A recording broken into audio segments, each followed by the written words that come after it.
Assalamualaikum warahmatullahi wabarakatuh. Sebelum lanjut menonton video ini, izinkan saya untuk memperkenalkan diri saya terlebih dahulu. Perkenalkan, nama saya Maulana Rizky Lajuardi dari kelas G Prodi Ilmu Hukum Fakultas Hukum Universitas Trunojoyo Madura. Dalam video kali ini, saya akan menjelaskan sedikit terkait sejarah perjalanan panjang sistem ketatanegaraan di Indonesia dari masa ke masa. Langsung saja tanpa berlama-lama, kita langsung masuk pada pembahasannya. Perkembangan sistem ketatanegaraan di Indonesia dibagi menjadi beberapa periode, yakni masa pra-kemerdekaan, pasca kemerdekaan, dan era reformasi. Masuk pada sistem pra-kemerdekaan. Pada masa pra-kemerdekaan ini, sistem ketatanegaraan dibagi menjadi dua fase, yakni masa penjajahan Belanda dan masa penjajahan Jepang. Pertama, kita bahas terlebih dahulu saat masa penjajahan Belanda. Indonesia telah dijajah oleh Belanda selama kurang lebih 350 tahun lamanya. Setelah penjajahan, Indonesia dikonstruksikan ke dalam bagian dari kerajaan Belanda. Dengan demikian, kekuasaan tertinggi di Hindia Belanda pada masa itu ada di tangan Raja atau Ratu Belanda. Namun dalam pelaksanaannya, Raja atau Ratu tidak melakukan kekuasaannya sendiri, melainkan dibantu juga oleh Gubernur Jenderal sebagai pelaksana. Adapun peraturan perundang-undangan yang ada pada masa Hindia Belanda waktu itu adalah UUD Kerajaan Belanda dan Indische Staatskleding, atau yang disingkat IS. Pada masa berlakunya IS, ada beberapa bentuk peraturan perundang-undangan. Yang pertama, Wet. Wet adalah peraturan yang dibentuk oleh Badan Pembentuk Undang-Undang yang terdiri dari Mahkota Belanda dan Parlemen. Lanjut, yang kedua ada Algemene Maatkenning van Bestuur, atau yang disingkat dengan AMVB. AMVB adalah bentuk peraturan yang dibentuk oleh Mahkota Belanda saja, tanpa ada campur tangan dari Parlemen. Dengan kata lain, AMVB kalau di Indonesia bisa disebut juga dengan peraturan pemerintah. Kemudian selanjutnya ada Ordonnantie. Yang dimaksud dengan Ordonnantie adalah bentuk peraturan yang dibuat oleh Gubernur Hindia Belanda bersama dengan Volksraad atau Dewan Rakyat Belanda. Dan yang terakhir ada Regeringsverordeningen atau kita singkat dengan RV. RV adalah bentuk peraturan yang dibentuk oleh Gubernur Jenderal saja tanpa ada campur tangan dari Volksraad. Selain dari keempat itu, ada juga yang dikenal dengan Lokal Verordeningen atau peraturan lokal. Peraturan ini dibentuk oleh pejabat yang berwenang di tingkat lokal seperti gubernur, bupati, dan camat. Sistem ketatanegaraan pada masa Hindia Belanda. Kekuasaan eksekutif ada pada gubernur jenderal dengan kewenangan yang sangat luas dan dibantu oleh Raad van Inde atau Badan Penasehat. Kekuasaan kehakiman dipegang oleh Hooggerechtshof atau Mahkamah Agung, dan pengawas keuangan dilakukan oleh Algemene Rekenkamer. Sistem ketatanegaraan seperti ini terus berlangsung sampai pada masa penjajahan Jepang. Masa penjajahan Jepang. Pada masa pendudukan Jepang, Jepang tidak diperbolehkan untuk mengubah susunan ketatanegaraan atau hukum di Hindia Belanda. Itu disebabkan karena wilayah pendudukan Jepang merupakan wilayah konflik antara Jepang dengan Belanda yang memperebutkan Indonesia. Oleh karena itu, posisi Jepang di Indonesia hanya sebagai penerus atas kekuasaan Belanda. Namun, pemegang kekuasaan tertinggi tidak lagi dipegang oleh Belanda, melainkan sudah diganti oleh kekuasaan pemerintahan Jepang.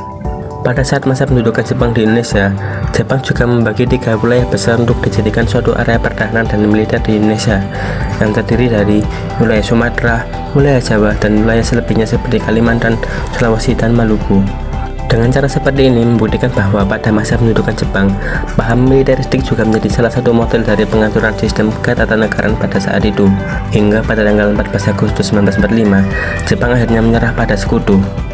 Setelah mendengar kabar kekalahan Jepang terhadap Sekutu, proklamasi kemerdekaan dilaksanakan pada tanggal 17 Agustus 1945, yang sekaligus menjadi tanda bahwa Indonesia telah memasuki masa baru dalam sistem ketatanegaraannya, yakni masa pasca kemerdekaan.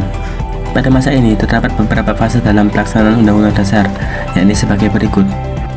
Yang pertama, masa pasca pemberlakuan UUD 1945. Sehari setelah pembacaan proklamasi kemerdekaan, pada tanggal 18 Agustus 1945, rancangan undang-undang disahkan oleh PPKI sebagai UUD Republik Indonesia. Pada saat itu dimulailah masa baru penyelenggaraan ketatanegaraan berdasarkan UUD 1945 dengan adanya usaha-usaha sebagai berikut. Yang pertama, menetapkan UUD 1945. Kedua, penetapan Insinyur Soekarno dan Dr. Andes Muhammad Hatta sebagai Presiden dan Wakil Presiden oleh PPKI. Ketiga, pembentukan departemen-departemen oleh Presiden. Keempat, pengangkatan anggota KNIP atau Komite Nasional Indonesia Pusat. Dan yang terakhir, pembentukan 8 provinsi oleh PPKI. Selanjutnya ada masa ketatanegaraan di bawah Konstitusi Indonesia Serikat. Peristiwa terbentuknya negara RIS berawal dari konferensi meja bundar antara Belanda dan Indonesia di Den Haag yang dilaksanakan mulai tanggal 23 Agustus sampai 19 November 1949. Dalam konferensi ini terdapat 3 kesepakatan, yaitu mendirikan negara RIS, penyerahan kedaulatan kepada RIS, mendirikan uni antara RIS dan kerajaan Belanda. Kemudian lanjut pada masa ketatanegaraan di bawah UUD 1950. Seperti yang kita ketahui bahwa negara RIS merupakan hasil kompromi antara Indonesia dengan Belanda, dan dalam posisi terdesak, mau tidak mau Indonesia akhirnya menerima RIS. Namun realitanya, negara RIS hasil dari KMP tidak sejalan dengan cita-cita dan perjuangan bangsa. Akhirnya, terjadilah demo besar-besaran dari rakyat Indonesia yang menuntut kembalinya Indonesia menjadi negara kesatuan Republik Indonesia. Kemudian pada tanggal 18 Agustus 1950, UUD 1950 dinyatakan berlaku. Saat periode ini berlaku, pemerintahan tidak stabil dan sering terjadi pergantian pemerintahan. Akhirnya pada tanggal 10 November 1956, Presiden Soekarno membuka dengan resmi sidang konstituente di Bandung yang bertujuan untuk membuat rumusan UUD baru sebagai pengganti UUD 1950. Memasuki masa Orde Lama, konstituente telah menyelenggarakan sidang-sidang untuk membahas tentang pergantian UUD 1950. Namun kenyataannya mereka gagal membuat rumusan UUD sebagai pengganti UUD 1950. Hingga pada tanggal 5 Juli 1959, Presiden Soekarno mengumumkan dekret yang berisi pembubaran konstituente, penetapan berlakunya kembali UUD 1945, dan tidak berlakunya lagi UUD 1950. Lanjut pada masa terakhir, yakni masa Orde Baru. Dengan adanya dekret Presiden pada tanggal 5 Juli 1959, maka mulai berlaku kembali UUD 1945. Di bawah UUD 1945 ini, untuk pertama kalinya dilakukan pemilihan umum pada tanggal 3 Juli 1971. Dari hasil pemilihan umum tersebut, maka pada tanggal 28 Oktober 1971 dilantiklah Dewan Perwakilan Rakyat, dan pada tanggal 1 Oktober 1972 dilantik juga Majelis Permusyawaratan Rakyat.